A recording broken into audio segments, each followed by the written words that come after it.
kata-kata merdeka yang seperti apa yang abang harapkan bagi kawan-kawan mahasiswa hari ini?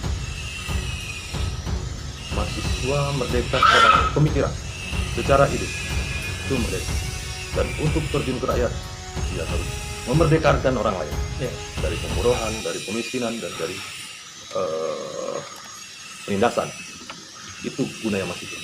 Assalamualaikum warahmatullahi wabarakatuh. Sahabat-sahabat dimanapun berada, hari ini saya Agus Budiarso sedang bersama salah satu aktivis PENA 98. Beliau abang kita, Abang Asep Hosban Kamil, yang kalau di Kabupaten Batanghari untuk gerakannya Tataran Pemuda, kemudian gerakan terutama beliau lebih konsen, lebih fokus bicara tentang kajian lingkungan atau lebih kepada alam. Nah, hari ini saya sudah bersama beliau. Apa kabar, Bang? Sehat, alhamdulillah. Mudah-mudahan selalu awet muda ya, Bang. Ya, pasti.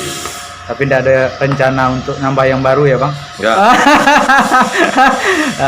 Kalau dulu kita takut sama tirani, sama tekanan kekuasaan. Kalau sekarang takut sama istri. Oke, Abang. Sekarang kebetulan saya sedang aktif di pengurus besar Pergerakan Mahasiswa Islam Indonesia. Saya secara pribadi mau juga belajar sama Abang, terutama belajar pengalaman Abang ketika menjadi aktivis PENA 98. Kira-kira, Bang, pertanyaan saya yang pertama, kira-kira apa sih yang menjadi pembeda gerakan aktivis 98 dengan aktivis hari ini, terutama kawan-kawan mahasiswa lah? Secara kasat mata, perbedaannya jelas.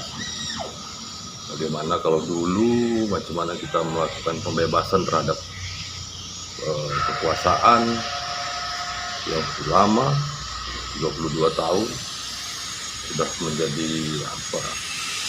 Ya, negara kita sudah jadi negara otoriter, gitu. Itu jelas. Dan itu mudah dulu membedakan. Artinya dulu cukup dengan keberanian, cukup dengan keyakinan, kita sudah bisa dikategorikan sudah melakukan perlawanan. Artinya bahwa dulu memang semangat pembebasan. Dan sekarang memang tetap ada semangat pembebasan, akan tetapi dengan regulasi, dengan semuanya, dengan kepemimpinan yang sekarang, nilai-nilai otoritarian itu hampir tidak ada. Dan semuanya hampir mungkin, karena regulasi dengan semangat yang ada sekarang, semuanya sudah berjalan. Akan tetapi penguatan materi itu, misalnya kalau kawan-kawan di mahasiswa ada yang masuk dalam kegiatan reforma agraria, memang harus ada yang dibenahi. Secara regulasi pemerintah sudah siapkan, akan tetapi secara materi itu banyak perlu dibenahi. Artinya bahwa nilai-nilai yang dibangun oleh mahasiswa itu adalah nilai-nilai kritis berbasis analisis.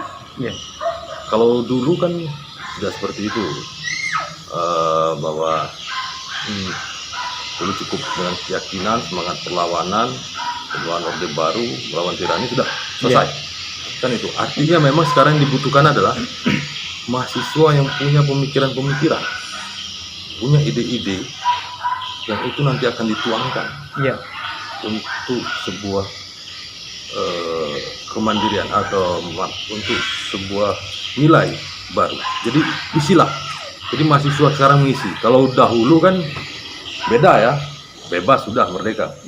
Tapi mengisi kemerdekaan. Kita anggap bahwa reformasi adalah kemerdekaan. Isilah kemerdekaan itu sekarang. Jadi bahasa merdeka itu memang bahasa aktivis PENA gitu ya, Bang. Jadi benar yang Abang sampaikan tadi. Jadi Abang juga tidak memaksakan bahwa pola yang dilakukan oleh aktivis PENA 98 harus sama seperti hal yang harus dilakukan oleh aktivis hari ini gitu ya, Bang.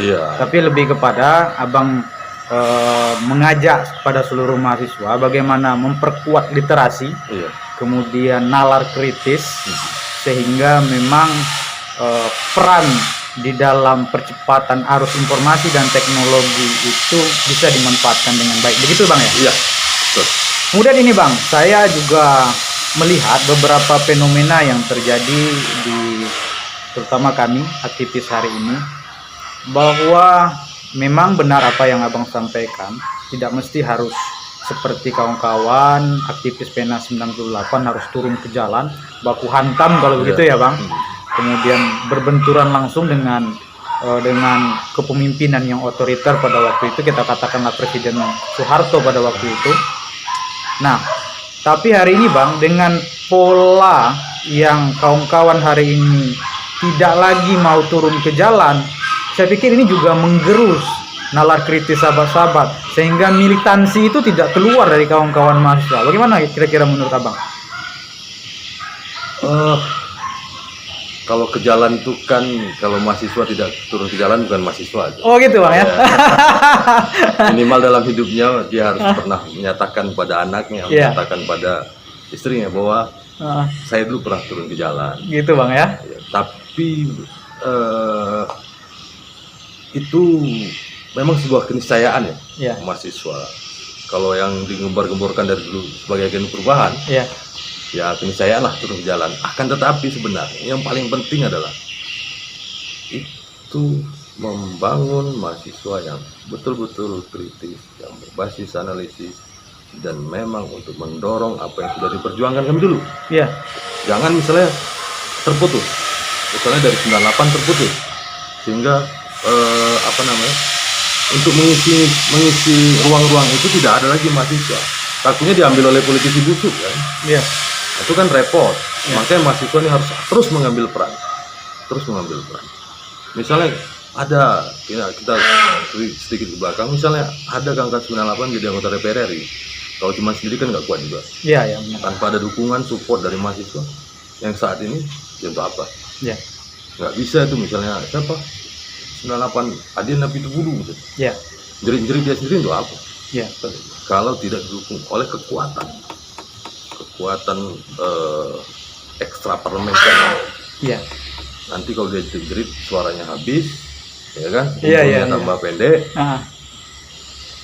mati penasaran.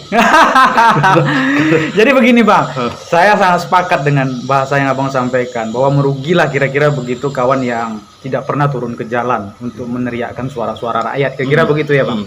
Tapi juga ada begini Bang, tadi Abang juga menyinggung bagaimana kawan-kawan aktivis 98 yang hari ini masuk ke dalam sistem, baik itu di sistem pemerintahan maupun di parlemen, katakanlah di DPR begitu. Tapi fenomena yang terjadi adalah bahwa begitu banyak kawan-kawan kita yang dulu teriak menyuarakan hak rakyat, berbicara tentang kepentingan rakyat, dan semuanya berbicara tentang rakyat. Tapi hari ini kenapa ketika masuk di dalam sistem itu sendiri, mereka pun melakukan hal yang sama seperti kepemimpinan sebelumnya Bang? Kira-kira kenapa bisa begitu Bang? Tetap ada pembeda lah. Misalnya seorang aktivis dulu terus masuk parlemen, tetap ada bedanya. Akan tetapi kalaupun ada yang nakal, lupa dengan hitohnya, itu ya sama aja dengan aktivis busuk sekarang. Yang dahulu sampai sekarang. Artinya memang pasti ada pembeda, dan mereka pasti punya nilai, dan mereka sebenarnya punya keinginan bangun nilai-nilai itu. Mereka punya keinginan untuk masuk ke ruang-ruang yang harus ruang-ruang perubahan itu. Akan tetapi pada saat mereka di sana sendiri, kan nggak banyak juga kan, sendiri, terus tiba-tiba cerita perubahan jadi orang gila di sini. Dianggap orang sinting. Makanya peran itu harus didorong oleh kawan-kawan mahasiswa. Ingatkan mereka, sudah di parlemen, lu dulu mahasiswa. Sekarang duduk ini karena mahasiswa. Lu populer juga gara-gara zaman. Akan tetapi mahasiswa ingatkan itu. Jadi gini, ada kolaborasi ya. Mereka yang duduk di parlemen, di pemerintahan, kawan-kawan ini dorong terus bahwa Anda duduk di situ ada sebagai agen perubahan, Mewakili hak rakyat gitu Bang. mewakili hak rakyat. Kami di sini di luar kekuasaan akan mendorong abang-abang ini. Kesimpulannya gimana itu Bang? Apakah memang persoalannya karena niat? Apa karena ada kesempatan ketika melihat sistem kita yang masih bobrok misalkan begitu Bang? Dia melakukan hal yang sama seperti kepemimpinan-kepemimpinan sebelumnya. Kalau persoalan niat, aku pikir kawan-kawan 98 niatnya baik. Banyak sih ya. Ada Desmond, banyak lah di parlemen, baik di DPR RI maupun di di daerah juga seperti itu. Niatnya baik semua, karena mereka dulu berdarah berjuang, Ya. semua berteriak tentang semangat perubahan dan lain-lain. Tapi memang kadang-kadang mereka juga tersiksa dengan perilaku-perilaku yang lain, Ya. dengan perilaku partai politik. Gitu ya. Karena politik itu ada kepentingan, itu sebenarnya hal yang salah, tapi itu selalu digembar-gemborkan politik Ya. adalah kepentingan. Mereka terjebak di situ, makanya untuk membantu mereka, jadi kita kasihan melihat mereka, kenapa kawan-kawan mahasiswa tidak membantu mereka. Ya. Kalau dibiarkan mereka sendiri, ya dia bisa mati penasaran. Ya. Artinya kalau niat nggak ada. Tidak ada Bang ya? Tidak ada. Alhamdulillah dari beberapa politisi, berapa orang yang menduduki jabatan-jabatan tertentu masih baik lah. Ya. Macam siapa dulu, Nusron, Ya. kan masih baik lah. Walaupun kadang-kadang dianggap orang pemikirannya agak-agak gila gitu kan. Ya. Tapi tidak ada dia untuk memperkaya diri sendiri dan lain-lain. Tapi dia spirit dia untuk perubahan itu ada. Ya. Cuman dia kadang-kadang harus menyesuaikan keadaan, harus memainkan situasi politik seperti ini. Saya yakin bahwa niat mereka cukup baik. Alhamdulillah. Dan alhamdulillah mudah-mudahan ini adalah pertemuan yang sangat berkesan mungkin Bang, karena memang waktu kita yang sangat terbatas. Tapi terakhir Bang, ini closing statement dari Abang, karena Abang tadi di awal meneriakkan kata-kata merdeka. Kira-kira kata-kata merdeka yang seperti apa yang Abang harapkan bagi kawan-kawan mahasiswa hari ini? Mahasiswa merdeka secara pemikiran, secara ide, itu merdeka. Dan untuk terjun ke rakyat, dia harus memerdekakan orang lain Ya. dari pembodohan, dari pemiskinan, dan dari penindasan. Itu gunanya mahasiswa. Itu artinya merdeka secara pribadi, mereka secara merdeka secara ide, Ya. merdeka untuk orang banyak, artinya merdeka terhadap pemiskinan, terhadap penindasan, terhadap pembodohan. Karena musuh kita cuma 3, tidak ada yang lain. Siapapun presidennya, kalau masih dia membodohi, itu adalah kelompok penindas, kelompok pembodoh. Artinya yang harus kita bebaskan adalah kebodohan, kemiskinan, dan penindasan. Alhamdulillah, saya sudah dapat pencerahan sore hari ini bersama Bang Asep. Terima kasih sekali Bang. Yup. Saya mau salaman sama Abang karena kita memang anjuran pemerintah untuk sama-sama memutus mata rantai wabah COVID-19 ini. Mohon maaf saya Bang, Oke. biasanya saya salaman sama Abang, tapi kali ini kita cukup jaga jarak. Ya, terima kasih Bang atas waktunya. Lain waktu saya izin menghadap Abang lagi untuk bincang-bincang, minta ilmunya kepada Abang. Mudah-mudahan saya doakan Abang senantiasa sehat dan selalu dalam lindungan Allah Subhanahu wa Ta'ala. Amin. Terima kasih sahabat-sahabat dimanapun berada. Wallahul muwaffiq ila aqwamit thoriq. Assalamualaikum warahmatullahi wabarakatuh. Waalaikumsalam.